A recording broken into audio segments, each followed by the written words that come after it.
C'est un texte inflammable qui était censé examiner les députés français, la proposition de loi Yadan pour lutter contre les nouvelles formes d'antisémitisme. Johan Baudin, vous êtes en direct de l'Assemblée nationale, bonjour à vous. Le texte a été retiré de l'ordre du jour, pour quelle raison ?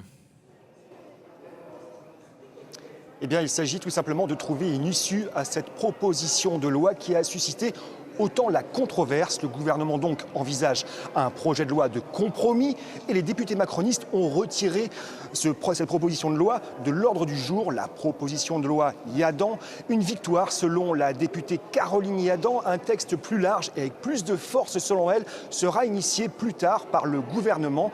Les députés du camp présidentiel ont accusé l'opposition de gauche de multiplier les incidents de séance. Une dizaine de rappels au règlement depuis ce matin.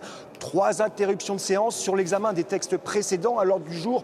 Une obstruction parlementaire selon les députés Ensemble pour la République qui ont dénoncé une tactique pour ralentir le moment où la loi Yadan devait être examinée. Le texte était porté par Caroline Yadan, élue de la 8e circonscription des Français de l'étranger qui inclut Israël. Cette ancienne macroniste s'est éloignée du groupe Renaissance après la reconnaissance en septembre dernier de l'État palestinien par Emmanuel Macron. Elle estime que l'arsenal juridique français actuel est insuffisant pour lutter contre l'antisémitisme dont les actes ont été multipliés par 4 depuis 2022.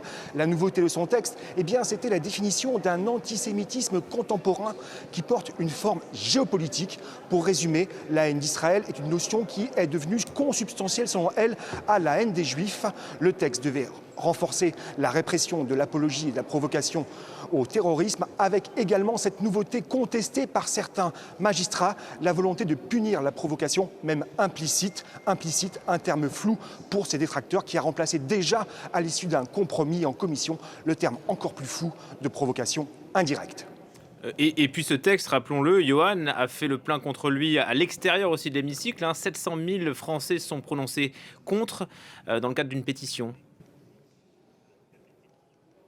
Oui, exactement. Il s'agit d'un texte très clivant.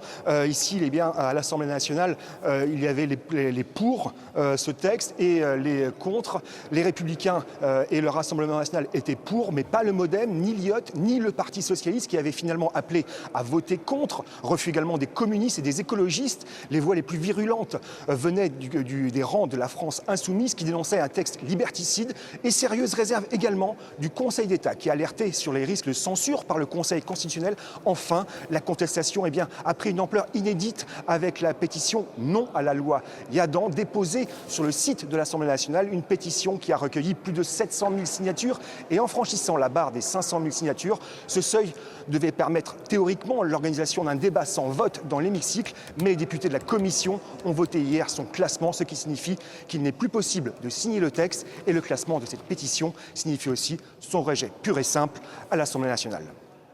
Voilà pour ce retrait de la proposition de loi Yadan.